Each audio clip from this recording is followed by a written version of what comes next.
Welcome to Parveen basic study channel. ठीक है, तो चलिए आज हम लोग पढ़ेंगे ज्योग्राफी के कुछ इम्पोर्टेंट फैक्ट को आने इंडियन ज्योग्राफी के बारे में। ठीक है, इससे ये क्वेश्चन पक्का ही पूछा जाता है। ठीक है, और ये जो है CHSL, NTPC और ग्रुप डी और CGL के लिए बेनिफिशियल है। ठीक है, तो चलिए सबसे पहला क्वेश्चन चलते हैं। सबसे पहला क्वेश्चन है आपका, प्राचीन भारतीय भौगोलिक मान्यता के अनुसार भारतवर्ष किस द्वीप का अंग था। ठीक है, यानी प्राचीन भारतीय भौगोलिक मान्यता के अनुसार से अगर देखा जाए तो भारतवर्ष किस द्वीप का अंग था। तो भारतवर्ष किस द्वीप का अंग था, तो ऑप्शन नंबर ये है आपका पुष्कर द्वीप, ऑप्शन नंबर बी है जम्मू द्वीप, ऑप्शन नंबर सी है कांच द्वीप और ऑप्शन नंबर डी है आपका कुश द्वीप। ठीक है, तो इसका सही आंसर बताइए, यानी इसका राइट आंसर हो जाएगा आपका जम्मू द्वीप। ठीक है, यानी बी नंबर ऑप्शन सही है। नेक्स्ट चलते हैं। नेक्स्ट है आपका, सर्वप्रथम इंडिया शब्द का प्रयोग भारत के किस भाषा में किया गया। यानी सर्वप्रथम इंडिया शब्द का प्रयोग जो है भारत के किस भाषा में किया गया, तो वो है आपका option number A Urdu, option number B Greek, option number C फारसी, ऑप्शन नंबर डी है अरबी भाषा। ठीक है, तो इसका राइट आंसर हो जाएगा आपका ऑप्शन नंबर बी, यानी राइट आंसर है आपका ग्रीक भाषा। ठीक है, नेक्स्ट चलते हैं। नेक्स्ट है, भारत की मुख्य भूमि की दक्षिणी सीमा है। यानी भारत के मुख्य भूमि की दक्षिणी सीमा क्या है।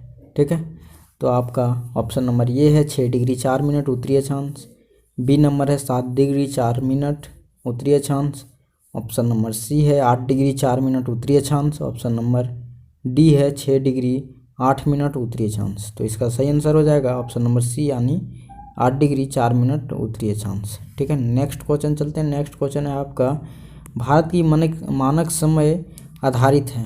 ठीक है, भारत का जो है मानक समय आधारित है, तो ऑप्शन नंबर ये है आपका पूर्वी 80 डिग्री पूर्वी देशांतर पर, 80 डिग्री पश्चिमी देशांतर पर, 82.5 डिग्री पूर्वी देशांतर पर और 82 डिग्री 30 मिनट पश्चिमी देशांतर पर।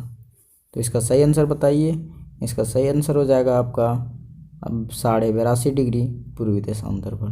ठीक है, चलिए नेक्स्ट चलते हैं। नेक्स्ट है आपका, भारत की परमाणुिक समय उस स्थान का स्थानीय समय है जो स्थित है। ठीक है, जो स्थित है। ठीक है, तो इसका सही आंसर क्या होगा, चलिए बताइए। ऑप्शन नंबर ये है आपका दिल्ली के समीप, ऑप्शन नंबर बी है कोलकाता के समीप, ऑप्शन नंबर सी है इलाहाबाद के समीप, ऑप्शन नंबर डी है भोपाल के समीप। तो इसका सही आंसर बताइए। इसका सही आंसर हो जाएगा आपका इलाहाबाद के समीप। ठीक है, चलिए नेक्स्ट चलते हैं। नेक्स्ट क्वेश्चन है, इंडियन स्टैंडर्ड टाइम और ग्रीनविच मीन टाइम में कितना का अंतर होता है। ठीक है, यानी कितना का अंतर होता है। ठीक है, यानी इंडियन स्टैंडर्ड टाइम और ग्रीनविच मीन टाइम का अंतर कितना होता है, तो चलिए इसका आंसर बताइए। ऑप्शन नंबर ये है आपका 5 घंटे 10 मिनट, ऑप्शन नंबर बी है आपका 5 घंटे 30 मिनट, ऑप्शन नंबर सी है आपका 5 घंटे 40 मिनट, ऑप्शन नंबर डी है 5 घंटे 20 मिनट। तो इसका सही आंसर हो जाएगा आपका 5 घंटे 40 मिनट। ठीक, सॉरी, इसका सही आंसर हो जाएगा आपका 5 घंटे 30 मिनट। ठीक है, तो चलिए ऑप्शन नंबर बी है आपका इसका सही आंसर। ठीक है, नेक्स्ट क्वेश्चन है। नेक्स्ट क्वेश्चन है आपका, भारत के ध्रुव दक्षिणी भाग की विषुवत रेखा से दूर कितनी है। ठीक है, यानी भारत की ध्रुव जो है वो दक्षिणी भाग की विषुवत रेखा से कितनी दूर है। ठीक है, तो इसका सही आंसर हो जाएगा ऑप्शन नंबर सी, यानी 876 किलोमीटर। ठीक है, 876 किलोमीटर इसका सही आंसर हो जाएगा, यानी ऑप्शन नंबर सी। चलिए नेक्स्ट क्वेश्चन चलते हैं।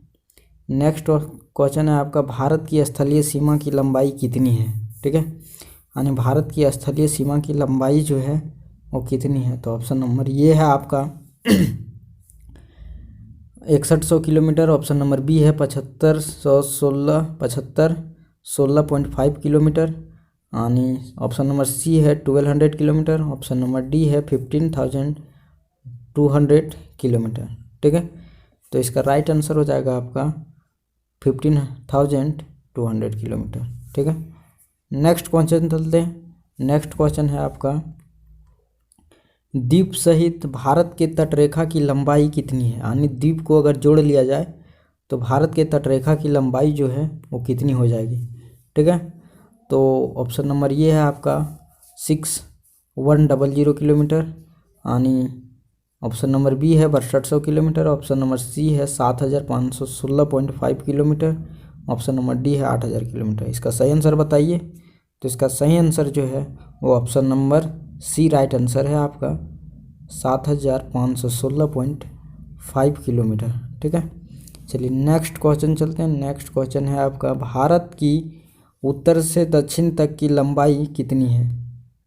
ठीक है, तो ऑप्शन नंबर ये है आपका 2933 किलोमीटर, ऑप्शन नंबर बी है आपका 3214 किलोमीटर, ऑप्शन नंबर सी है 3124 किलोमीटर, ऑप्शन नंबर डी है 3412 किलोमीटर। तो इसका सही आंसर जो हो जाएगा वो जाएगा 3214 किलोमीटर। ठीक है, इसका सही आंसर 3214 किलोमीटर।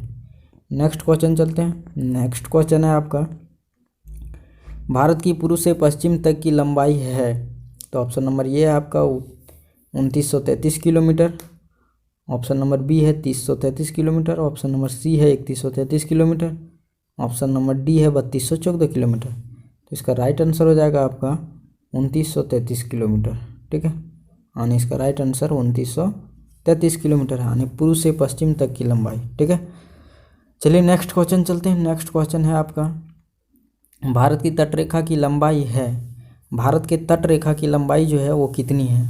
ठीक है, तो भारत के तटरेखा की लंबाई जो है वो है option number A 6100 kilometre, option number B 6200 kilometre, option number C 6175 kilometre, option number D 6500 kilometre. तो इसका सही आंसर जो हो जाएगा, सही आंसर ऑप्शन नंबर ये हो जाएगा, यानी right answer option number A 6100 kilometre. Next चलते हैं। नेक्स्ट है आपका, भारत का क्षेत्रफल विश्व के कुल भौगोलिक क्षेत्रफल का कितना % है? ठीक है, तो ऑप्शन नंबर ये है 2.2%, ऑप्शन नंबर बी है 2.4%, ऑप्शन नंबर सी है 2.8%, ऑप्शन नंबर डी है 3.2%। तो इसका राइट आंसर हो जाएगा आपका ऑप्शन नंबर बी, यानी 2.4%। ठीक है, नेक्स्ट है आपका, भारत के कुल क्षेत्रफल का कितना प्रतिशत भाग पर्वतीय क्षेत्र माध्यम यानी माध्य समुद्र तल से 2135 मीटर या अधिक ऊंचाई के अंतर्गत आता है? यानी कहने का मतलब है कि भारत के कुल क्षेत्रफल, यानी भारत का कुल क्षेत्रफल का कितना प्रतिशत भाग पर जो है समुद्र तल से 2135 मीटर ऊंचाई के अंतर्गत आने वाला पर्वतीय क्षेत्र है। तो ऐसे जो है वो है आपका option number A 10.7%, option number B 18.6%, option number C है 27.7% और ऑप्शन नंबर सी है आपका 43%। तो इसका सही आंसर हो जाएगा आपका ऑप्शन नंबर ये, यानी 10.7%। चलिए नेक्स्ट चलते हैं। नेक्स्ट है आपका, संपूर्ण भारत के कितने प्रतिशत भूभाग पर पर्वत और पहाड़ियों का विस्तार पाया जाता है? ठीक है, यानी संपूर्ण भारत के कितने प्रतिशत क्षेत्र पर? ठीक है, यानी संपूर्ण भारत यानी टोटल भारत का क्षेत्रफल भूभाग पर पर्वत और पहाड़ियों का विस्तार कितने क्षेत्रफल पर पाया जाता है, कितने % क्षेत्रफल पर? तो वो है आपका 29.3%। ठीक है, यानी ऑप्शन नंबर सी आपका यहाँ करेक्ट आंसर हो जाएगा। ठीक है, चलिए नेक्स्ट चलते हैं। नेक्स्ट है आपका, संपूर्ण भारत के कितने प्रतिशत भूभाग पर पठार का विस्तार पाया जाता है? ठीक है, तो ऑप्शन नंबर ये है आपका 10.7%, ऑप्शन नंबर बी है 18.6%, ऑप्शन नंबर सी है 27.7%, ऑप्शन नंबर डी है 29.3%। तो इसका सही आंसर हो जाएगा आपका 27.7%। ठीक है, यानी संपूर्ण भारत के कितने प्रतिशत भूभाग पर पठार है? तो 27.7%। चलिए नेक्स्ट क्वेश्चन चलते हैं। नेक्स्ट क्वेश्चन है आपका, संपूर्ण भारत के कितने प्रतिशत भूभाग पर मैदान का विस्तार पाया जाता है? ठीक है, संपूर्ण भारत के कितने प्रतिशत भूभाग पर मैदान का विस्तार पाया जाता है? तो वो है आपका option number A 10.7%, option number B 18.6%, option number C 27.7%, option number D 43%।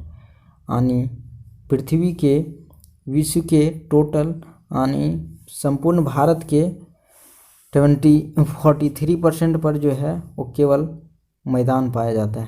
ठीक है, यानी ऑप्शन नंबर डी इसका राइट आंसर हो जाएगा। चलिए नेक्स्ट चलते हैं। नेक्स्ट है आपका भारत के प्रादेशिक जल सीमा यानी टेरिस्टेरियल वाटर समुद्र तट से कितने समुद्री मील की दूरी तक है? ठीक है, तो इसका ऑप्शन नंबर ये है 12 मील, ऑप्शन नंबर बी है आपका 24 मील, ऑप्शन नंबर सी है 111 मील, ऑप्शन नंबर डी है 200 मील। तो इसका राइट आंसर हो जाएगा आपका, तो चलिए बताइए राइट आंसर क्या है। तो इसका राइट आंसर हो जाएगा आपका ऑप्शन नंबर ये यानी 12 मील यानी 12 मील जो है इसका राइट आंसर हो जाएगा। चलिए नेक्स्ट चलते हैं। नेक्स्ट है आपका भारत का संलग्न क्षेत्र यानी कॉन्टिजेनियस जोन प्रादेशिक जल सीमा के आगे कितनी समुद्री मील की दूरी तक है? तो ये जो है आपका ऑप्शन नंबर ये 12 मील, ऑप्शन नंबर बी 24 मील, ऑप्शन नंबर सी 100 मील, ऑप्शन नंबर डी 200 मील। तो इसका सही आंसर यानी राइट आंसर हो जाएगा आपका ऑप्शन नंबर बी यानी 24 मील। ठीक है, नेक्स्ट चलते हैं। नेक्स्ट है भारत का एकानितिक आर्थिक क्षेत्र यानी एक्सक्लूसिव इकोनॉमिक जोन संलग्न क्षेत्र के आगे कितने समुद्री मील की दूरी तक है? तो ये है आपका ऑप्शन नंबर ये है आपका 200 मील, ऑप्शन नंबर बी है आपका 100 मील, ऑप्शन नंबर सी है 300 मील, ऑप्शन नंबर डी है 400 मील। तो इसका राइट आंसर हो जाएगा आपका ऑप्शन नंबर ये यानी 200 मील। ठीक है, चलिए नेक्स्ट चलते हैं। भारत के कितने राज्य समुद्र तट रेखा में है? ठीक है, यानी भारत का जो है कितने राज्य समुद्र के तटरेखा से लगा हुआ है?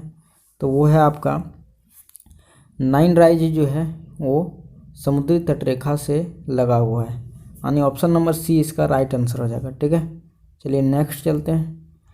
नेक्स्ट है आपका भारत में निम्नलिखित में से किस राज्य की तटरेखा सबसे लंबी है? तो किस राज्य की तटरेखा सबसे लंबी है? तो ऑप्शन नंबर ये है महाराष्ट्र, ऑप्शन नंबर बी है केरल, ऑप्शन नंबर सी है गुजरात, ऑप्शन नंबर डी है पश्चिम बंगाल।